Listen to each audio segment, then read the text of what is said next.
वैसे तो मौसम गर्मी का है लेकिन मरी के ड्राई फ्रूट धड़ा धड़ विक रहा है। असं एक ड्राई फ्रूट वाली दुकान पर आए हैं। ये अमेरिकन है, ये ऑयल वाला बादाम है, ये 4000 रुपये किलो, इससे हल्का 3600 रुपये किलो, लेकिन ये बादाम बहुत आला क्वालिटी है और ऑयल वाला बादाम है।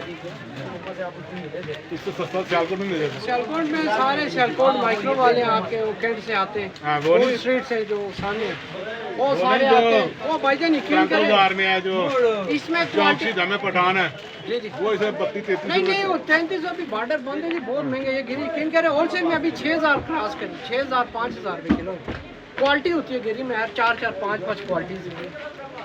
जिसमें ये 4000 है, हल्की थी ये 3600 है, 3200 है, पिस्ते का रेट है, पिस्ते का इस तरह से 4000 रुपये किलो अच्छे वाला।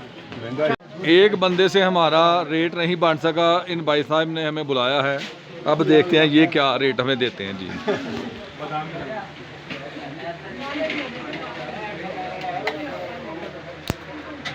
ये बादाम मगज चेक कराएंगे जी बादाम के। अच्छे वाला है मेरी बात सबने एक मिनट अमेरिकन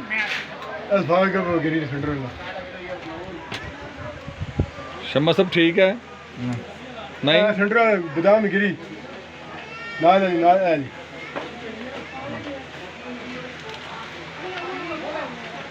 पसंद नहीं आई है भाई होर ने एक होर लिफाफा कट के दिता है। ये देखो कैसा है, ये कह रहे हैं जी स्पेशल गिरी है बादाम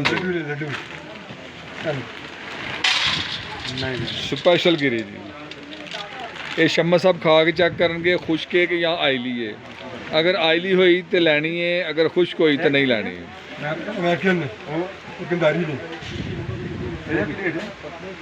4800 रुपये ने 3600 रुपये 4000 रुपये।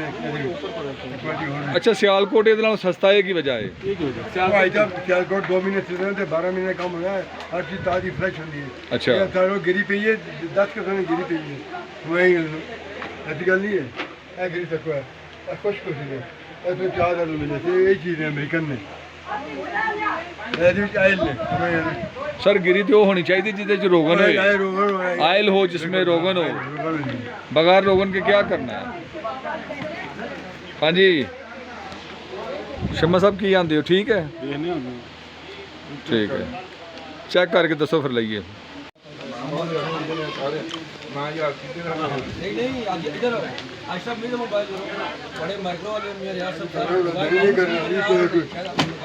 एक किलो बादाम ले लेने, 1 किलो अखरोट ले लेने, 1 किलो अंजीर लैनी है। अंजीर का की रेट जे भला? ਤੁਸੀਂ ਪਹਿਲਾਂ 3200 ਕਹਿ ਰਹੇ ਸੋ। अच्छा अच्छा सानू खसूसी डिस्काउंट है 3200 ठीक हो गया।